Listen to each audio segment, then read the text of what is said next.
दोस्तों, आज की यह कहानी आपको सुकून से भर देगी और आपके दिल को छू जाएगी। सुनाते हैं आज आपको यह कहानी। एक दिन हमारे घर एक आदमी आया। उसने दरवाज़ा खटखटाया। मैंने जाकर दरवाज़ा खोला। जी फरमाए, मैंने पूछा। आप शाहिद साहब हैं? जी हाँ, मैंने जवाब दिया। जी, मुझे अरमान साहब ने भेजा है। शायद आपको किराएदार की ज़रूरत है। हाँ हाँ, मुझे अचानक याद आया कि मैंने ऑफिस के एक साथी को बताया था कि मैं अपने घर का ऊपर वाला हिस्सा किराए पर देना चाहता हूँ। अगर कोई नेक और छोटा परिवार उसकी नज़र में हो तो बताएं। उन्हें 2 महीने के लिए मकान किराए पर चाहिए था, क्योंकि अपना मकान गिराकर दोबारा बनवा रहे थे। मैं 3000 किराया बताया, लेकिन बात 2000 में पक्की हो गई। वह चला गया तो मुझे अफसोस होने लगा कि किराया कुछ कम है, जबकि ऊपर केवल एक छोटा सा कमरा, रसोई और बाथरूम था। मुझे अपनी पत्नी की तरफ से डर लग रहा था कि उसे पता होगा तो कितना झगड़ा होगा, और वही हुआ। मुझे उसने काफ़ी बुरा भला कहा और मैं चुपचाप सुनता रहा और अपनी किस्मत को कोसते रहा। मैंने MASC में बहुत अच्छे नंबर से की थी, इसलिए तुरंत नौकरी मिल गई। नौकरी मिली तो शादी भी तुरंत हो गई। मेरी पत्नी भी बहुत पढ़ी लिखी थी, वह भी एक अंग्रेजी स्कूल में पढ़ाती थी। हमारे 3 बच्चे थे, मगर खर्चा बहुत मुश्किल से चलता था। अगले ही दिन वह साहब और उसकी पत्नी बच्चे हमारे घर पे आ गए। उनकी पत्नी ने पूरी शरई पर्दा किया हुआ था। दोनों बड़े बच्चे बहुत ही सभ्य और सुंदर थे। छोटा गोद में था। कुछ दिनों बाद एक दिन मैं ऑफिस से आया तो मेरी पत्नी ने बताया कि मैं बच्चों को किराएदार बंगला से कुरान पढ़ाने के लिए भेज दिया।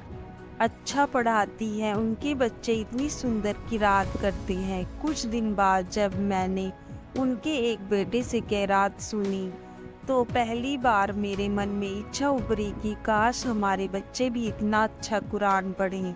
एक दिन मैं बाहर जाने लगा तो अपनी पत्नी से पूछ ही लिया कि वह पार्लर जाएगी तो लेता चल, क्योंकि पहले तो 2 महीने में 3-4 बार पार्लर जाती थी और इस महीने में एक बार भी नहीं गई थी। उसने जवाब दिया कि पार्लर बेफजूल खर्ची है। जितनी रौनक चेहरे पर 5 बार वजू करने और नमाज और तिलावत से आती है, किसी चीज़ से नहीं आती।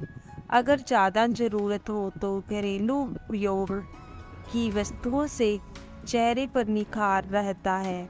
एक दिन मैं केबल पर ड्रामा देख रहा था तो मेरे छोटे बेटे ने मुझे बिना पूछे टीवी बंद कर दिया और मेरे पास आकर बैठ गया। बाबा, यह बेकार काम है, आपको अपने नबी हज़रत मोहम्मद सल्लल्लाहु अलैहि वसल्लम की एक कहानी सुनाओ। मुझे गुस्सा तो बहुत आया, लेकिन अपने बेटे की ज़ुबानी जब कहानी सुना तो मेरा दिल भर आया। यह तुम्हें किसने बताया? मैंने पूछा। हमारी किराएदार ने। वह कुरान पढ़ाने के बाद आप सल्लल्लाहु अलैहि वसल्लम और सहाबा के बारे में बताती है। अपने घर और पत्नी बच्चों के तेजी से बदलते हालात देखकर हैरान हो रहा था कि एक दिन पत्नी ने कहा कि केवल कटवा दें, कोई नहीं देखता, और वैसे भी बेफिजूल खर्ची और ऊपर से गुनाह है। कुछ दिन बाद पति ने खरीदारी पर जाने को कहा तो मैं फौरन तैयार हो गया। उसने काफ़ी दिनों बाद खरीदारी को कहा था, वरना पहले तो आए दिन बाजार जाना रहता था। क्या खरीदना है? मैंने पूछा। बुर्का। क्या? मैं हंसा तो वह बोली, पहले कितने ही गैर शरई काम करती थी, आपने कभी मजाक नहीं उड़ाया था। अब अच्छा काम करना चाहती तो आपको मजाक सूझ रहा है। कुछ ने बोला। फिर कुछ दिन बाद उसने मुझे काफ़ी सारे पैसे दिए और कहा फ्रिज की बाकी किस्त अदा कर दें ताकि अधिक किस्तें न देनी पड़ें। इतने रुपए की बचत कैसे हो गई, बस हो गया। वह मुस्कुराई। जब इंसान अल्लाह के बताए हुए हुक्मों पर चलने लगे तो बरकत खुद ब खुद हो जाती है। यह भी वे किराएदार महिला ने बताया है। सुकून मेरे अंदर तक फैल गया। वह खुद बच्चों के साथ कुरान से पढ़ना सीख रही थी। वह खुद नमाज पढ़ने लगी थी और बच्चों को सख्ती से नमाज पढ़ने भेजने लगी थी। मुझे एहसास होने लगा कि निजात का रास्ता यही तो है। पैसा और सजावटी आराम नहीं है, सुकून तो बस अल्लाह की याद में है। मुझे उस दिन 2000 किराया थोड़ा लग रहा था। आज सोचता हूँ तो लगता है कि वह तो इतना अधिक था कि आज मेरा घर सुकून से भर गया है। आशा करती हूँ आपको यह कहानी पसंद आई होगी। इस कहानी पर आपकी क्या राय है, कमेंट करके ज़रूर बताएं।